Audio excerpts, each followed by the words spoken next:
I remember back when I was a teeny tiny child growing up in Virginia, I would watch anime alone in the living room, running around and tackling the couch, shouting out techniques like I was a shonen protagonist. The first anime I ever watched was Naruto. Believe it! By the time I was in 6th grade writing my first books, I had the characters shouting out the names of their techniques every time they used them. Maybe I'll read those books over on my reading channel sometime. They're very odd and terrible.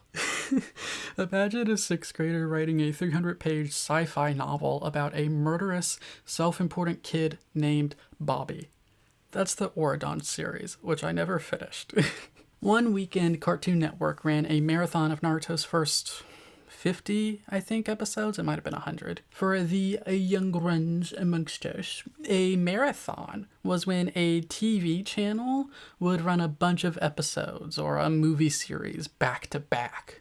Kind of like a binge watching. And Cartoon Network used to be a TV channel where cartoons aired. I watched every single episode of Naruto, every filler arc, every movie, and then I watched Shippuden up through the Capture the Three Tails arc, I think. At that point, I discovered manga and I read it, caught up, and read weekly until the series came to an end. Naruto was my entry into anime. It was only after Naruto that I watched Dragon Ball and its sequels, and then Full Metal Alchemist, the original version first, and Code Geass, and then more and more and more. It led me to reading Fairy Tail and Bleach and D. Gray Man, amongst others. Naruto's manga is part of what was called the Big Three: Naruto, Bleach, and One Piece. I've read every chapter of all of those three. My personal opinion is that Naruto has my favorite story, Bleach has my favorite art, and One Piece is immortal. Naruto also happened to be the first piece of art where I shipped characters in a gay pairing. As such, in honor of Naruto, gayness, art, and my own personal interests, let's get together and queer Naruto. First gate, Naruto. It'd be fair to assume that most of you know what Naruto is if you clicked on this video, but I am trying to do better about providing context and education, so I'm going to go over the basics for any of you daredevils out there who either don't know Naruto or only sort of know about it and decided to click on a video about it anyway. If that doesn't apply to you, you can go ahead and skip. Naruto is a shonen manga by Masashi Kishimoto. It was born in 1999, 1 year after I was, and continued in Weekly Shonen Jump magazine until it ended in 2014. Shonen is a demographic description for media aimed at boys. The manga follows Naruto Uzumaki, a young orphan who lives in the Hidden Leaf Village, a city filled to the brim with ninja. In this world, ninja are soldiers who use chakra, a sort of spiritual energy, to develop various attacks and support abilities. That means, yeah, Naruto is ultimately a story about child soldiers. Honestly, that's a video essay in and of itself. So not this. The plot of Naruto kind of maps onto Fanon, the philosopher, not the portmanteau of fan and canon. Naruto is awful at jutsu. That is this universe's version of magic, the chakra plus energy channeling thingy. As such, he's ridiculed by his peers at the Child Soldier Academy. It doesn't help that the whole village hates him. He's an orphan who's vaguely taken care of by the village elders. This hatred and solitude makes him defiant. He plays a lot of pranks in order to get attention. Despite his lack of ability, he wants to be Hokage, the head ninja of the village. After all, as Hokage, everyone will have to respect him. He'll finally be loved. Maybe they'll be nice to him. Unbeknownst to him, at least at first, his father was the previous Hokage. His father and his mother sacrificed themselves to seal the nine-tailed fox, Kurama, inside of Naruto. The seal interfered with Naruto's ability to control his chakra. Each time it gets a little looser, he gets a little stronger, and the more able he is to control not only his own chakra, but that of the demon fox. After graduating from Child Soldier School,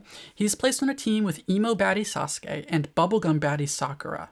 They are under the direction and tutelage of the mysterious pervy baddie Kakashi. Despite the three kids sort of hating each other, they slowly grow closer and closer as they're put through life or death situations and learn about each other's pasts and dreams. Sasuke's entire family, which I mean extended family as well, was killed by his older brother, so he is consumed by the need for revenge. He gets caught in the clutches of Snake Man Orochimaru and leaves the village. Naruto determines to bring Sasuke back. Unfortunately, Naruto is also targeted by the villainous organization Akatsuki, of which, coincidentally, Sasuke's brother is a member. In order to get Sasuke and survive against the dangerous ninja at targeting him, Naruto sets out to train with yet another pervert. He returns to the village at the same time the Akatsuki sets out to capture the tailed beasts. That's right, there's more than one. There are 9 of them, including Kurama the 9 Tails.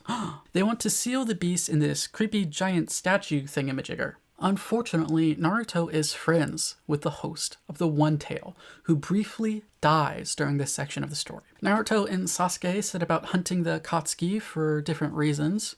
Eventually, the pretend leader, a guy named Pain, targets Naruto, and the real leader, a guy named Obito, targets Sasuke. Pain wants to kill Naruto. Obito wants to recruit Sasuke. Pain, an orphan of war, destroys the Hidden Leaf and kills both of Naruto's perverted teachers. Naruto manages to both beat the guy up and have a chat with him, coming to understand the harshness of the world that made him. Naruto wants to make a better world. Pain releases his pain and resurrects those that he can. This includes one of the perfect teachers. Sasuke, after his brother dies, joins Obito in order to destroy the Hidden Leaf once and for all because he's mad at them. Naruto sets back out to save Sasuke and, in the middle of it, gets caught up in a world war against Obito. Obito, an old friend of Kakashi's, despises the harsh world of ninja and is determined to place the globe in an endless dream where there is no actual war. Think of the Matrix. Unbeknownst to him, his plan would result in the people of the world being food for a big-ass tree and a bunny alien lady. That part of the ending is weird. Yada yada. Sasuke joins forces with Naruto. They beat Obito up, Obito's old teacher, and the weird bunny alien lady. Then, one final time, Naruto and Sasuke fight. Finally, they understand each other, and they need each other. Each loses an arm in this fight. They go back to the Hidden Leaf, and after a few more years, Naruto finally becomes the Hokage. The world is in a state of semi-peace that it had never seen before. Then, Naruto had a son and named him Boruto, and the universe was like, dude, that's a lame-ass name. And so brought forth more of those alien bunny people to wreak some havoc as karma for this stupid name, but that's for the manga Boruto, which is not the subject of today's discussion for the most part. So that's a very brief flyover version of the story of Naruto. One note of importance is that Naruto became known for talk no jutsu. Naruto's very special ability of defeating his enemies, not necessarily with his magic ninja skills, but by convincing them to believe in him and a better future. On one level, this is kind of funny. It's amusing to have an entry in what we call battle manga, where the battles have an equal chance of ending through physical competition as they do conversation. Some people use this as a critique against the manga, but Naruto could not work thematically if this were not a thing. This is more the subject for the other video essay over Naruto and war and fanon, but Naruto being a hopeful story about war has to have talk no jutsu. It has to have radical moments of empathy, and that empathy has to be contagious. In a way, this goes against the hypermasculinity some want from this genre. It goes against performative masculine standards, at least as of the 2020s, where alpha men pretend manliness is about either strict stoicism or performative cruelty. If this isn't the essay about Naruto and war, why bring that up?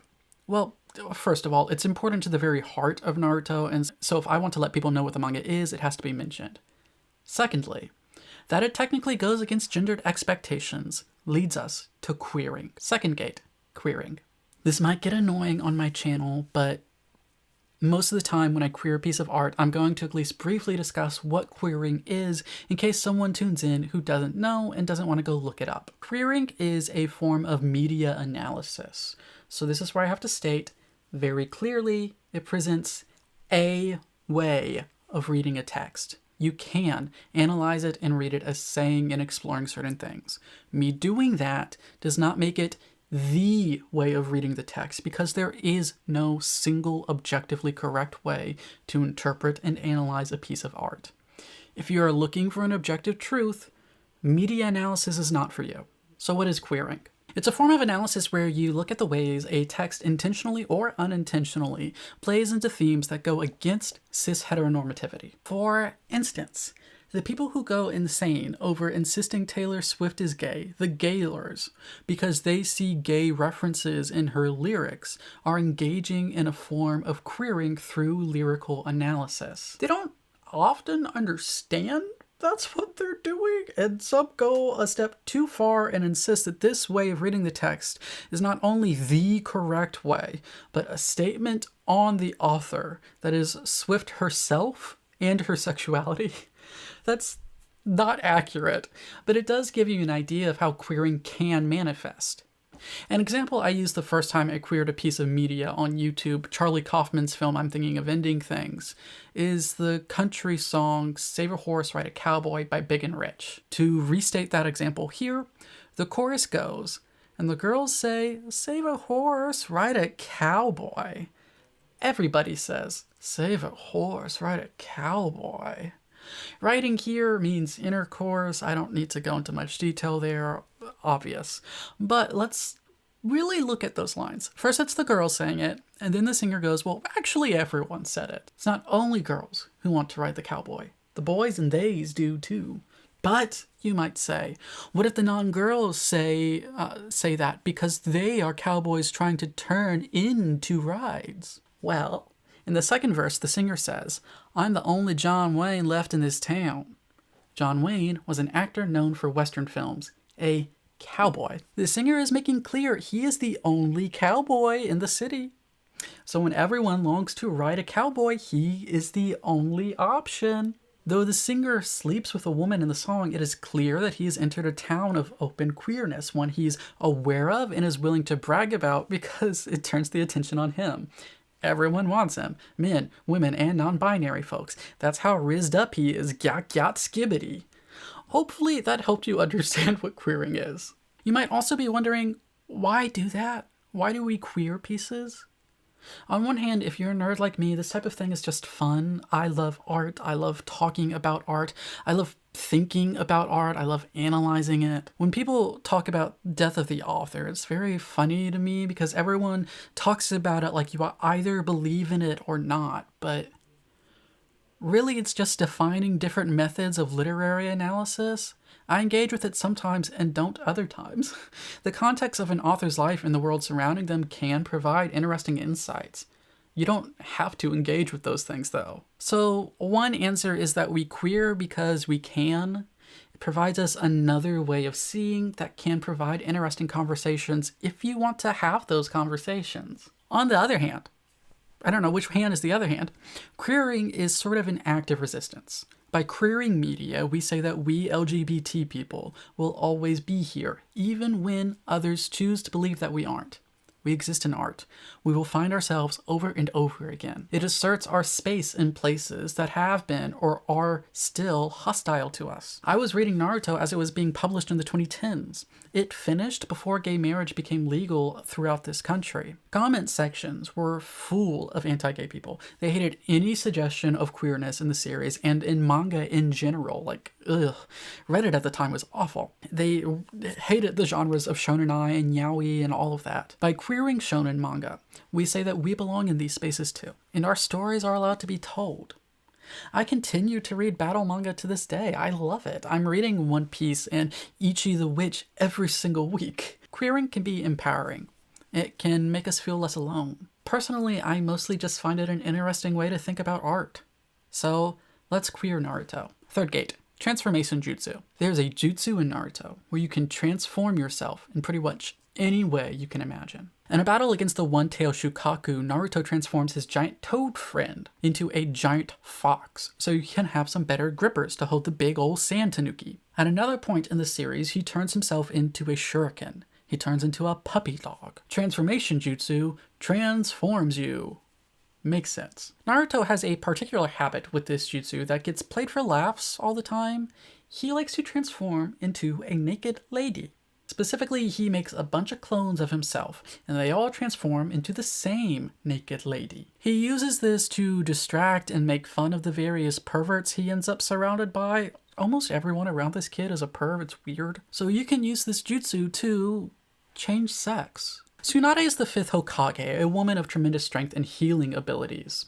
Tsunade uses the transformation jutsu constantly to maintain the appearance of a younger version of herself. Only when she is completely out of chakra does her transformation wear off and she shows her real age. And this way, it is very possible for a trans person or a non-binary person, or heck, even just a gender-curious person in this world to spend a lot of time living as the other sex. It's medical transition without any permanent medical changes. In this world, a detransitioner who transitions via jutsu would not have any medical regrets. They'd simply stop using the jutsu. Naruto takes place in a world where decent chakra control can let you seamlessly transition. If you move towns and keep it up, no one would ever know you're trans. It does bring up sort of an interesting question. If a character transforms into a woman, including typical cis female anatomy, they'd have to have knowledge of all of that, yes, I know, has intercourse and gets pregnant, what happens if she releases the transformation? Do we get a pregnant cis man? Does the fetus simply vanish? Does the man carry a baby in, like, his sack or loosen his abdomen?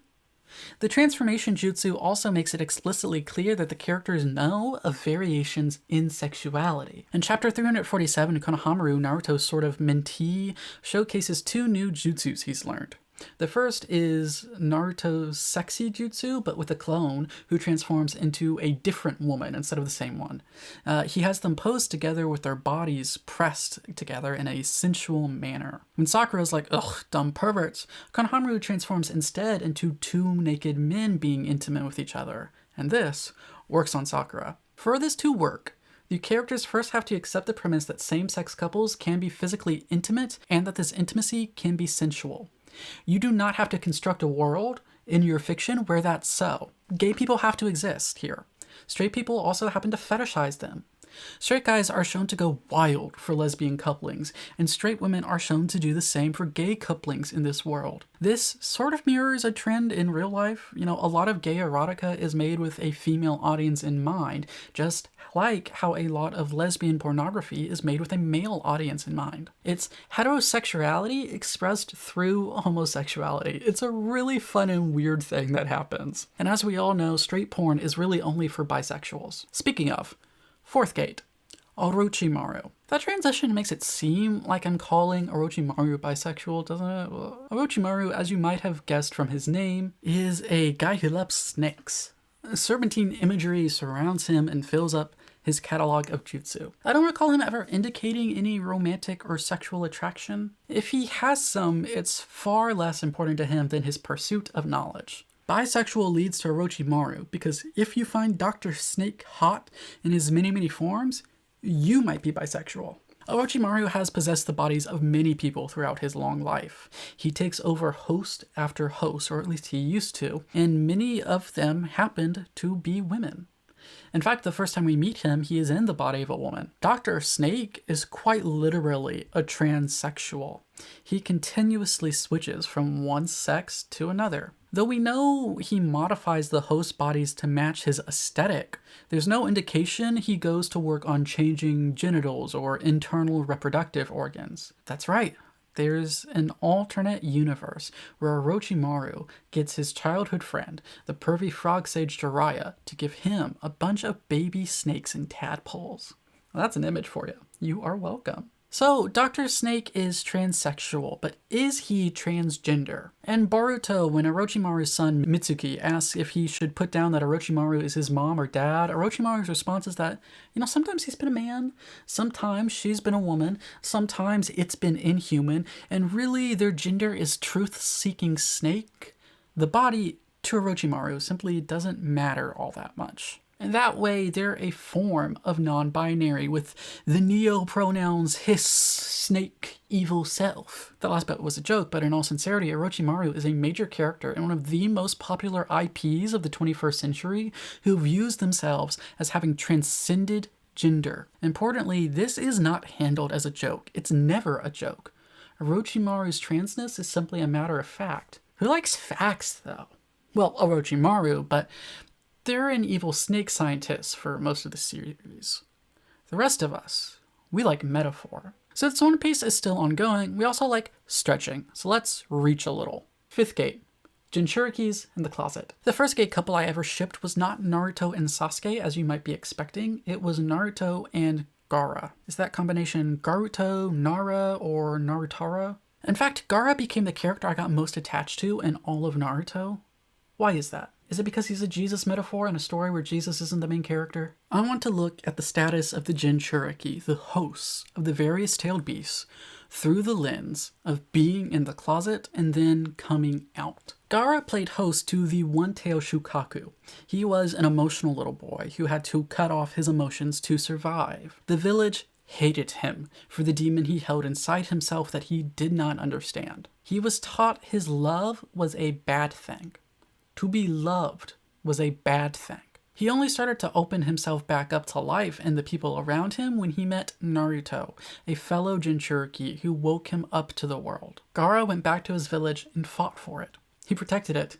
He became the Kazekage, the village leader. He was loved. He held great love. He always wondered about Naruto. Gaara and Naruto played similar roles in each other's lives, in turns providing rays of hope and reason to believe that better is possible, that their dreams are possible, that they are capable of being loved by others. I was in high school and in the closet when the Naruto manga ended in 2014. When I was a teenager, I was a heavy believer in harsh justice and retribution. I was an emotional child who one day as a preteen decided to just shut off a bunch of my emotions. I grew up in a small town in Kentucky. Leading up to 2015, gay marriage was hotly debated. When Obergefell was decided, a lot of people I knew started posting about how the end days were upon us. My family has definitely come around, but before I came out to any of them, there were a few who'd make homophobic comments. They'd get grossed out when, like, Kurt and Blaine kissed on Glee, not to age myself by referencing Glee. I spent a lot of time dealing damage to myself by looking for homophobic comments online. I prayed a lot for a god I didn't really believe in to end what I thought was a curse. I had hopeless crushes on both of my straight best friends, and those two assholes enjoyed flirting with me in that easy way straight guys always have when they're comfortable with their sexuality and their gay friends. All that to say, reading Gaara's character and seeing him evolve throughout the manga, I felt seen. When people talk about the X-Men, they talk about how mutants are an obvious, if not always intentional, metaphor for queerness. When you're a closeted kid, like I was, maybe you start reading every outcast story as a metaphor for your own existence, hoping to find a happy ending before you get to that final page, some indication that maybe you can have a happy ending before your final page. The Jinchuriki are hosts of great power who often wind up feared and hated.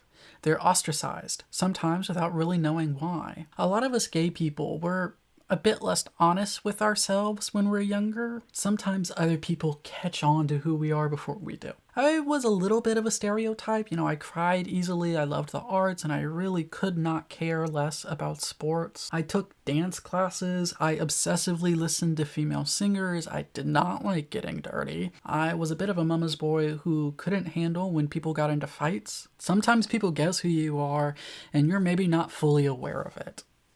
Sometimes those people are cruel. Gaara and Naruto would both go on to form special bonds with the tailed beasts inside of them, both of whom presented male despite not technically being gendered due to basically being sentient chakra beasts, so not having to reproduce or anything like that. They were told these relationships were evil and were supposed to be evil and could only be evil. And yet it's through nurturing them that at least Naruto discovered who he truly was. The Jinchuriki are literal life partners with their tailed beasts.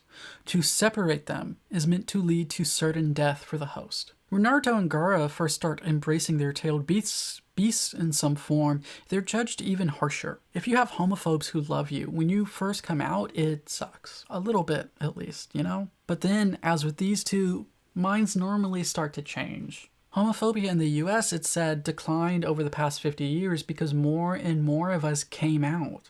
To love a gay person is to slowly kill your inner homophobe. Naruto and Gaara both made their people love them. They proved themselves good and empathetic.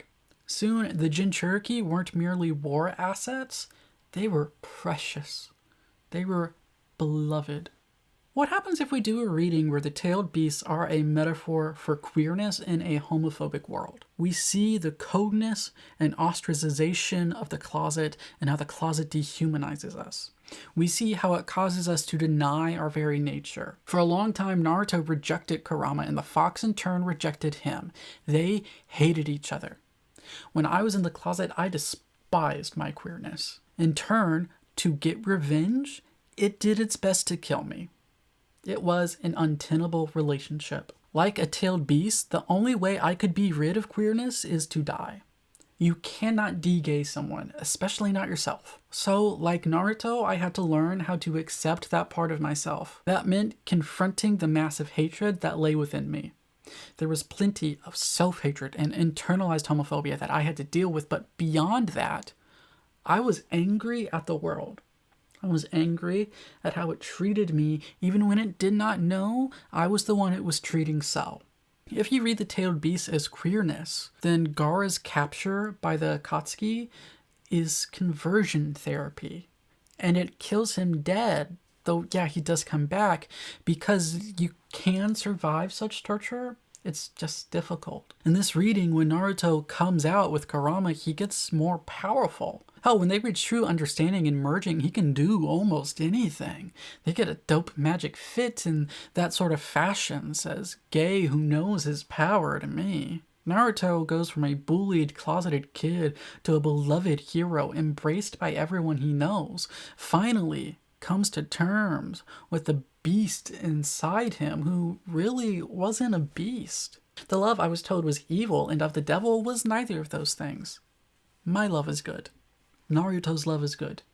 Kurama, at the end of the day, is good. He stops hurting Naruto. This read is a bit of a reach, yes.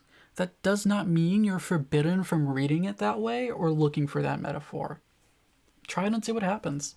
It opens up other queer doors, I think, and it provides a heavy dose of hope for someone like me who was struggling when I read the manga. When the Nine Tails was acting up, when any of the tailed beasts were acting up, there were two things that could always settle them down. The pretty eyes of an emo boy and wood jutsu. Howdy, and thank you so much for watching. Like, comment, subscribe, share if you're feeling saucy. You can join me over on Patreon if you would like, wherein you'll get these videos and others early. You'll also get to have some fun behind the scenes access to some of my art projects, some more personal vlogging style content, and you'll just get to support me and we'll get to chat about art a whole bunch, which is what I love to do most. You can go over to Amazon Smashwords or wherever you get your ebooks and purchase a copy of my poetry collections, Butterfly Snuff, and A Museum of Art and Eggs, both of which are also available in paperback and hardback. I have a second channel where I'm just reading through a bunch of public domain stuff for the fun of it and through my own work, so you'll get readings of these poetry collections and some short stories and some longer form fiction when I get around to it, and some plays. And I have a third channel where I'm uploading my music and art instead of having it all clog up this channel. So go support those if you feel like it. That content, a lot of it will also be getting uploaded early to Patreon. So if you want all of my stuff in one convenient space, Patreon is the place to go, which would be really cool of you, you know? I hope you have a fantastic day. Do not be rude in the comments. Do not go and harass anybody. And I will see you next time. Sixth Gate. Hashirama and Yamato. The first Hokage, Hashirama, and Yamato, one of Naruto's mentors, are both able to use wood release. They're always manipulating wood, letting it loose, common tailed beast. People are always so obsessed with the artful, powerful ways they can maneuver their wood. They want that ability. They want to see it. They want to give it to others. Few things are as coveted in the world of Naruto as a man who knows how to use magic wood. And that way, it is the same as our world. Seventh Gate, other pairings. Not all shipping is analysis. Sometimes you just like the idea of two or more characters getting together. People on Tumblr 5,000 years ago shipping the DreamWorks Jack Frost twink with the Disney Elsa were not engaging in any actual textual analysis. However, anytime you look for evidence in a text, whether or not you find it, you are engaging in analysis. When you happen to be looking for homoerotic undertones, you are likely queering a piece of art. Sometimes that means finding things that make you uncomfortable. Near the start of the manga, Naruto, Sasuke, Sakura, and Kakashi go on a mission to escort an architect. They're antagonized by ultra-manly man Zabuza and his femboy concubine Haku. People's instinct when you talk about these two is to accuse you of endorsing abuse, amongst other things, but recognizing vibes is not the same thing as saying said vibes are good. Zabuza saved Haku, and Haku in turn is devoted to him. Haku longs for Zaddy to be happy, and underneath his performative co-masculinity, Zaddy longs for his femboy to be happy as well. As he's dying, Zabuza begs to be placed next to Haku's corpse, so as to gaze upon his face, to have that be the last thing he sees in his life. Over on Tumblr, user Captain Jack Sparrow points out the framing of this panel has it appear like Zabuza's and Haku's lips are touching. They're not actually touching, but that's how it's framed. You do not have to agree or be comfortable with the analysis here. You don't have to think it was intentional on Kishimoto's part, but you can read it that way. And if you're looking to analyze Naruto the manga from a queer perspective, this makes sense. This is a world embroiled in constant war. During this arc, the characters talk about how ninjas are expected not to show emotions or let them take control of them. Stoicism is expected of a masculinity equals power sort of society. Haku violates gender norms and is open with his emotions and affection for Zaddy. Zaddy, however, is unable to express himself until the end. It's only in death that he can bring himself to symbolically embrace the person he loves. It's important to note, Haku and Zabuza both commit a form of suicide. Haku willingly sacrifices himself for Zabuza. After Haku's death, Zaddy throws himself at a mass of mercenaries, taking their many deadly blows with wild abandon, knowing this would end him and soon he would follow Haku into the afterlife. This is classic tragedy. The lover's suicide is Romeo and Juliet, the forbidden love doomed by the cruelties of an unaccepting world. Let's talk briefly about a coupling that also maps onto Romeo and Juliet in a way. Madara and Hashirama. That's right, Mr. Magic Woodhandler had an emo baddie boy of his own. Madara and Hashirama were born into a world of unending violence far more volatile than the one child soldier Naruto was born in. Jesus. And their two powerful families were at war with each other. Their fathers bade them to kill each other. Yet the two were friends. They shared their visions for a better future. They teased each other. They opened up about their sadness in regards to the deaths of their brothers. They went against the stoicism and gender roles expected of them. They trained and laughed. Hashi openly watched Madara pee for some reason. That reason, of course, being that Hashi was always interested in using his wood jutsu. Wink. They were meant to kill each other, and yet, through their friendship and love for one another, they founded the Hidden Leaf Village. Hashi was willing to die for Madara. Whilst Hashi loved Madara and wanted the village to love him equally, the village refused to, and the two were not allowed to be together. In a homophobic world, where they were not allowed to love one another, they again became enemies. Love and hate are very close emotions. Madara left the village and tried to destroy it. Hashi thought he killed him. Madara manages to survive and even implants Hashi's wood cells inside him. Kinky. In fact, he has Hashirama's face implanted on his chest directly over his heart. Talk about symbolism. Hashirama is Madara's heart even after death. It's only through their joining that Madara eventually gains access to the Rinnegan, the ultimate eye magic. But let's back up a bit. When I mentioned Gaara and the closet, I mentioned how I shipped him and Naruto. For at least the last 2/3 of the manga, Naruto becomes a story of pursuit.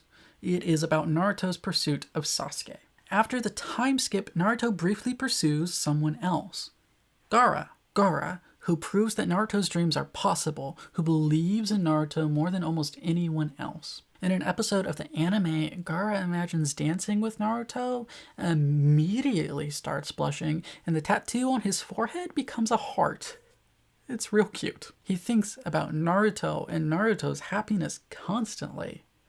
Naruto saved him. Lots of people have talked about Might Guy and Kakashi because they share a lot of skinship and teasing. They're very close even when they are old men, and Guy dresses like he does whilst being obsessed with youth. You know, in a way, Guy gives off classic middle-aged gay vibes.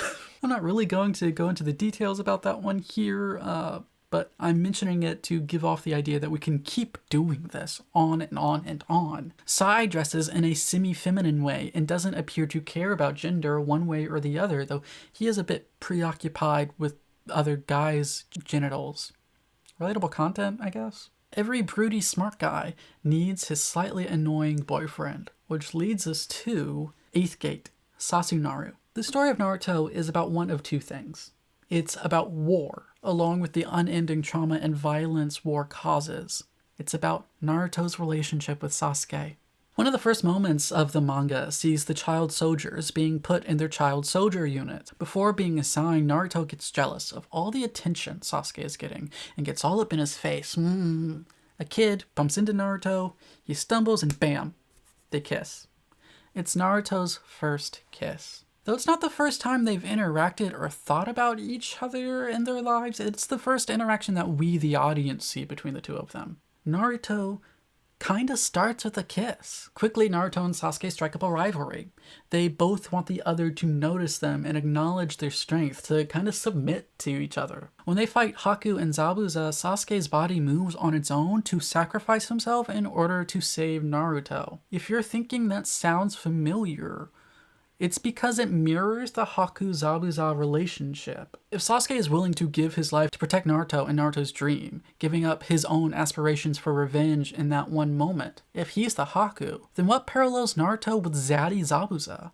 What is it that he can't admit to? Assumedly the same thing, that he holds great affection for Sasuke. When Sasuke leaves the village in order to gain more power from Dr. Snake, Naruto sets out immediately to retrieve him. Thus, we enter into the bulk of Naruto, where the plot is about the coming war, sure, but more consistently, it's about Naruto's pursuit of Sasuke. That's the plot of a romance. Romance stories are seldomly about an established couple exploring their love for each other. It's about the pursuit. Romantic adventures are about literal pursuit. We really only long to read about love that persists and chases and overcomes obstacles. Once the pursuer gets the prize of their heart, the story tends to end soon after. The tension is gone. Naruto ends not with the end of that war, but with Naruto finally capturing Sasuke. It starts with a kiss, and it ends with the two of them lying down, each missing an arm, bloodstains, holding hands. Towards the end of the series, you discover that the Naruto-Sasuke conflict was predestined. They have inherited a conflict and a bond from generations of same-sex duos before them, including the Hashirama Madara duo. They are quite literally a form of soulmates, no matter what type of relationship you think that gives them. During one training session with Kakashi, Naruto learns about elemental chakra types. He discovers that he has an affinity for wind-style chakra. This makes him happy. It's not because it gives him an advantage over Sasuke's lightning-style techniques or because he really loves blowing things, but because it means he can add his wind to Sasuke's fire-style jutsus and further empower them. He can support Sasuke, and that makes him happy. He can support him with his blowing. Let's combine some things from throughout the essay. Naruto is a Jinchuriki. You can read Jinchuriki as a metaphor for queerness. Naruto is also quite willing to use his sexy transformation jutsu to change genders. It isn't merely trying to distract people though. He developed it as a prank, and his pranks were always meant to get him attention. Naruto used his sexy transformations against man after man, in part to manipulate them. He seemed to enjoy getting that male attention and gaze. He tried using that jutsu on Sasuke a couple of times, but Sasuke was not remotely fazed. In this way, he tried and failed to get Sasuke to look at him sexually. But that was a failure as a female form. Sasuke is almost always paying attention to Naruto. If he isn't thinking about revenge, he's thinking about Naruto. The first version of the final fight between the two of them occurs right before the time skip. During this battle, Naruto reflects back on his relationship with Sasuke up until that moment. It's clear that Naruto has always been conscious of Sasuke. He saw Sasuke as talented and beloved. He received the attention Naruto craved, and he had the abilities Naruto longed to have. Every now and then, same-sex couplings face a dilemma. Do you want to be with someone, or do you want to be them? Do you long to have what they have, or do you long to have them? You can kind of read this moment in that way, a struggle with that very dilemma. Envy is an ugly emotion. Naruto, showing a level of maturity that's beyond him for much of the series until that point, realizes that he has sublimated that envy into contempt. He never actually hated or resented Sasuke. Their rivalry was a mask for an attraction. You can choose whether or not to read that attraction as romantic. What is desire? Well, it's one of two things. Desire is about lack. You tend not to desire that which you already have. Naruto already has Hinata and eventually Sakura, but he desires Sasuke. The manga is about his pursuit of that unending desire. Sasuke desires Naruto's unending hope. Desire's other reason for existing is that desire is desire for desire. Naruto longs for Sasuke to acknowledge him, to give him attention, to admit that they are important for each other and enough for each other, more needed than any dreams that either of them might have. Sasuke is more important to him than becoming Hokage. He's more important than being beloved by the village. Naruto longs to be more important to Sasuke than Sasuke's revenge, and eventually he is. In a way, he kind of always was. Sasuke spared Naruto rather than get an immediate power-up to defeat his brother with. The duo's dynamic also goes against standard hetero relationship dynamics. I really like the YouTuber ContraPoints' theory of default hetero sadomasochism. I reference it a lot. In it, she presents a series of false dichotomies which strict gender roles attached to male and female, with deviations leading to backlash and taboo. The word default is important, not in that this is how we are wired to behave, but in that it is assumed and impressed upon us by culture and society. Let's look at it and map Naruto and Sasuke. Both are typically masculine, though Naruto has his moments where via transformation jutsu he willingly embraces the feminine and Sasuke has his longer hair and whatnot. Both are active. Sasuke is the object of Naruto's active desire. That also makes Naruto the lover and Sasuke the beloved. Giver and receiver is less clear. During their introduction to Kakashi, Sasuke gives Naruto some of his food, despite the rules.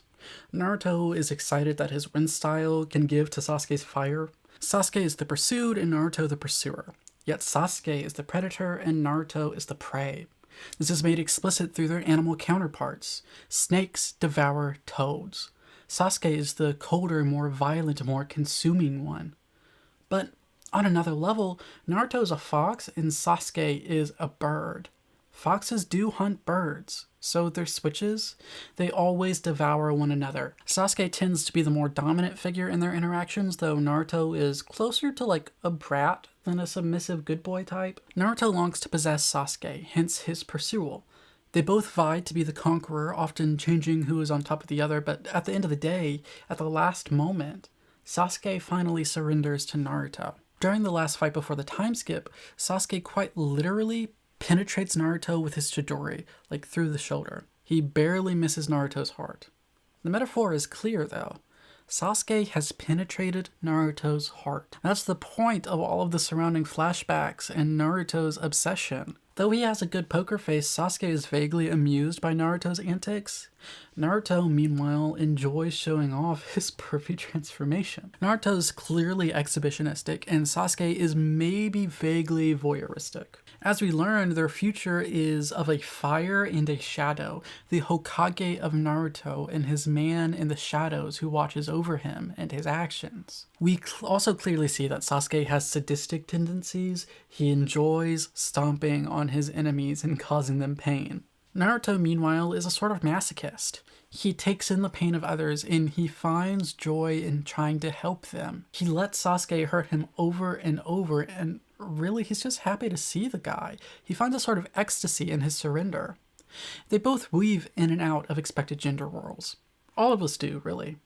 With DHSM in mind, we can extrapolate that Naruto is a rambunctious, bratty bottom, and Sasuke is his stoic dom top who is secretly an emotional sub-top. Isn't that beautiful? It is.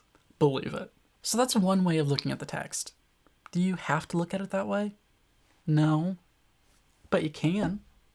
That can be a jumping off point for you to open up new ways of seeing if you so want to unlock that ocular jutsu. Regardless, at the end of the day, there's two things all fans of Naruto can agree on. Path of the Ninja 2 was the best Naruto game, and Clone Jutsu takes self-love to a whole new level. To that, I can only say, hell yeah. Hell yeah for manga, hell yeah for Naruto, hell yeah for games, hell yeah for magic, hell yeah for gay, and most importantly, hell yeah for putting off talking about Naruto War and Trans Fanon for another video, cause... Bye.